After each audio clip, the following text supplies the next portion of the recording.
आज हम पढ़ेंगे क्लास 7th का भूगोल विषय का सेकंड चैप्टर पृथ्वी के स्थल स्वरूप। पृथ्वी के स्थल स्वरूप का मतलब है जो पृथ्वी पर आकृतियाँ बनी हुई हैं, ऊबड़ खाबड़ गड्ढे, पहाड़, पर्वत, वो सब आते हैं पृथ्वी के स्थल। यानी पृथ्वी की जो बनावट होती है हम उसे बोलते हैं पृथ्वी का स्थल रूप।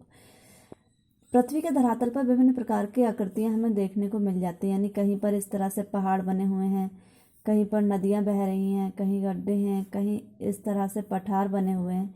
तो ये सारी हमारी क्या कहलाती हैं? स्थल आकृतियाँ।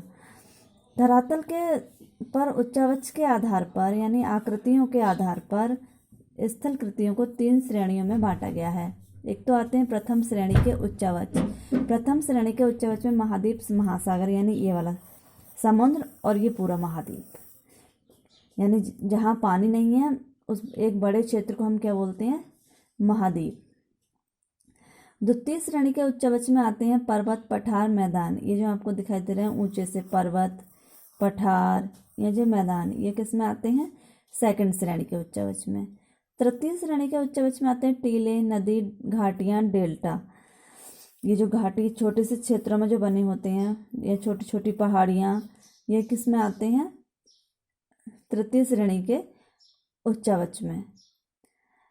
उच्चावच किसे कह, इसमें स्थल आकृति, पृथ्वी की सतह पर आकार व आकृतियों को स्थलाकृति, जो मैंने पहले ही बताया था। जो पृथ्वी की सतह पर आकार और आकृतियाँ बनी होती हैं उन्हें स्थलाकृति कहते हैं। सेकंड, उच्चावच। धरातल के ऊंचाई नीचाई से बनने वाले प्रतिरूप को उच्चावच कहते हैं। यानी जो रूप बन जाता है उसका पहाड़ों का और घाटियों का या पठारों का, तो हम उसे क्या बोलते हैं? उच्चावच।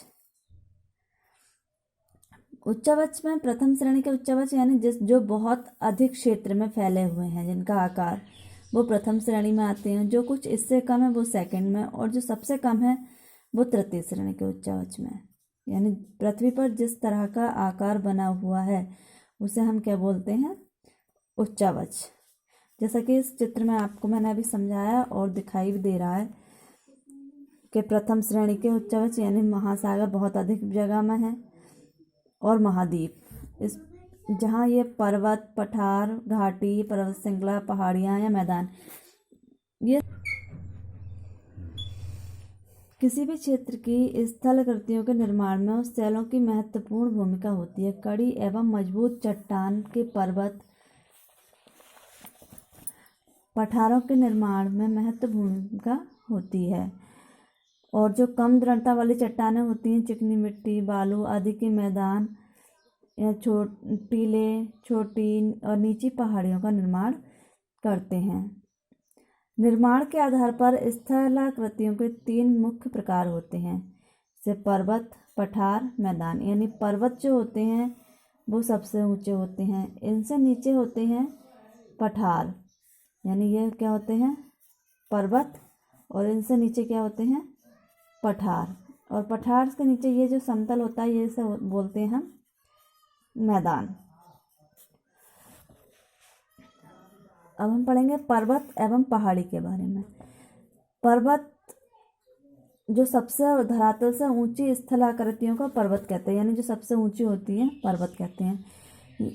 उससे कम ऊंची स्थलाकृतियों को पहाड़ी होती है। यानी एक पर्वत पर कई पहाड़ियाँ हो सकती हैं। अगर ये पर्वत है तो इसके बीच में इस तरह से एक पर पहाड़ी और हो सकती है, या एक पहाड़ी और, यानी छोटी छोटी जो ऊंचाई वाले क्षेत्र होते हैं पर्वत में, वो क्या बोलते हैं? पहाड़ियाँ। पर्वत साधारणतः समूह होते हैं। समूह यानी ये पहाड़ियों के समूह होते हैं। एक पर्वत में कई पहाड़ियाँ होती हैं। इसे पर्वत श्रेणी या माउंटेन रेंज भी कहते हैं। पहाड़ियों को पर्वत श्रेणी या माउंटेन रेंज भी कहते हैं। पहाड़ी दूर से ही स्पष्ट रूप से दिखाई देने लगती हैं एवं उनका शिखर क्षेत्र अपेक्षाकृत संकुचित होता है। यानी दूर से दिखाई देती हैं लेकिन उनका जो ऊंचाई होती है वो कम होती है। उत्पत्ति के अनुसार पर्वत 3 प्रकार के होते हैं। यानी पर्वत जो बनते हैं वो किस प्रकार से बनते हैं और उनकी बनने के कारण की वजह से उन्हें 3 भागों में बांटते हैं, जिससे बलित पर्वत और या मोड़दार पर्वत। अब बलित पर्वत कैसे होते हैं? पृथ्वी के अंदर आपने देखा होगा कि कभी कभी भूकंप भी आ जाता है। यह जो पृथ्वी के अंदर जो चट्टानें होती हैं वो पिघली रूप में होती है, उनमें आपस में खिंचाव या तनाव बढ़ता रहता है। लेकिन अगर ये दो पहाड़ियाँ हैं, अगर ये आपस में इस तरह से मिलती जाती हैं तो ये एक दूसरे के ऊपर आ जाती हैं और क्या बन जाता है, ये ऊंचाई वाला हिस्सा उठ जाता है। तो इस तरह के पर्वतों को हम क्या कहते हैं, बलित या मोड़दार पर्वत। ये Himalaya, Elbrus, Alps, Atlas, Drakensberg, Rockies, Andes, ये सारे हमारे किसके उदाहरण हैं, बलित पर्वत के। दूसरा होता है भ्रंश पर्वत या खंड पर्वत। ये विशालकाय चट्टानें खंड में दरार पड़ने से इनका निर्माण होता है। दरार पड़ने से अगर हमारी ये पृथ्वी की चट्टानें हैं नीचे समतल, लेकिन इसमें से अगर कुछ चट्टानें नीचे को सरक जाती हैं इधर से भी और इधर से भी, तो ये वाली चट्टान हमारी नीचे बैठ जाती है और यहाँ पर क्या बन जाती है, बलित पर्वत, ये भ्रंश पर्वत। यानी अगर ये समतल चट्टान है और ये वाली चट्टान एकदम से नीचे सरक जाए तो ये तो हिस्से ऊपर उठे रह जाते हैं, जबकि ये कितना होता है, नीचे का। और हमारे ये जो कहलाते हैं ये पर्वत, ऊपर उठे वाले पर्वत, ये कहलाते हैं भ्रंश पर्वत और ये कहलाती है हमारी भ्रंश घाटी। तीसरा पर्वत का निर्माण होता है हमारा ज्वालामुखी से। ज्वालामुखी भूपृष्ठ के मुख्य या खुला द्वार होता है। हमने पिछले चैप्टर में पढ़ा है कि पृथ्वी अंदर से गर्म है और पृथ्वी के अंदर लावा और मैग्मा भरा रहता है।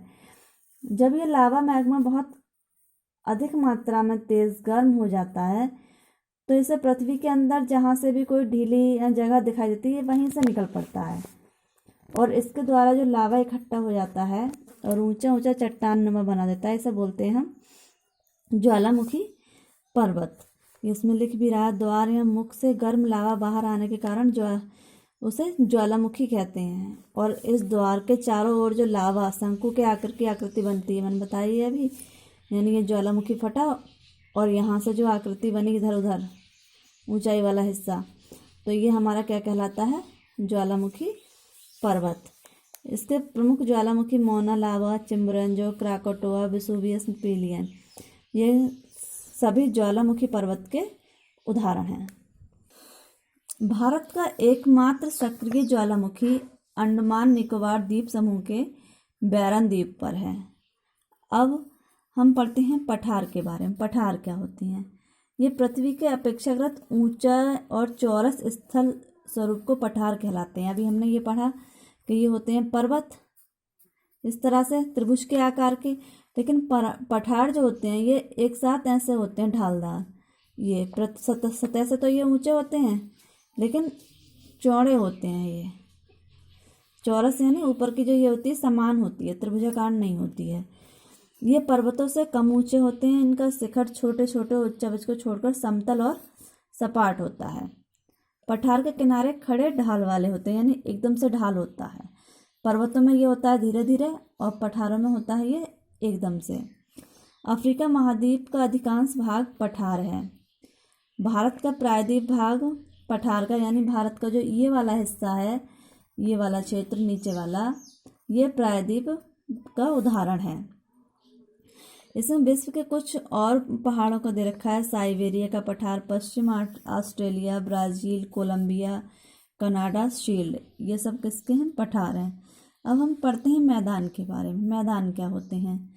मैदान जो स्थल स्वरूप स्थल होते हैं, समान सपाट होते हैं, उसे हम क्या बोलते हैं? मैदान। इनका ढाल मंद होता है, यानी धीरे धीरे होता है इस तरह से। और छोटे उच्चावच को छोड़कर ये समतल और सपाट होते हैं। यानी कहीं पर अगर नदियाँ हो सकती हैं, छोटे मोटे पहाड़ हो सकते हैं, उन्हें छोड़कर बाकी ये क्या होता है? सब बिल्कुल सपाट होता है। उत्तर भारत का मैदान विश्व के प्रमुख मैदानों में से एक है। विश्व के कुछ प्रमुख मैदान जैसे यूरोप का मैदान, साइबेरिया का मैदान, हांगो का मैदान, उत्तरी अमेरिका का मैदान, मध्य एशिया का मैदान, ये सब क्या है? मैदानों के उदाहरण हैं। आज हमने ये पाठ पढ़ा, इसे दोबारा से स्टडी करेंगे, वीडियो रोक रोक के खुद पढ़ेंगे और इसमें से 4 या 5 प्रश्नों का प्रश्न और उत्तर का निर्माण कर दिखाएंगे।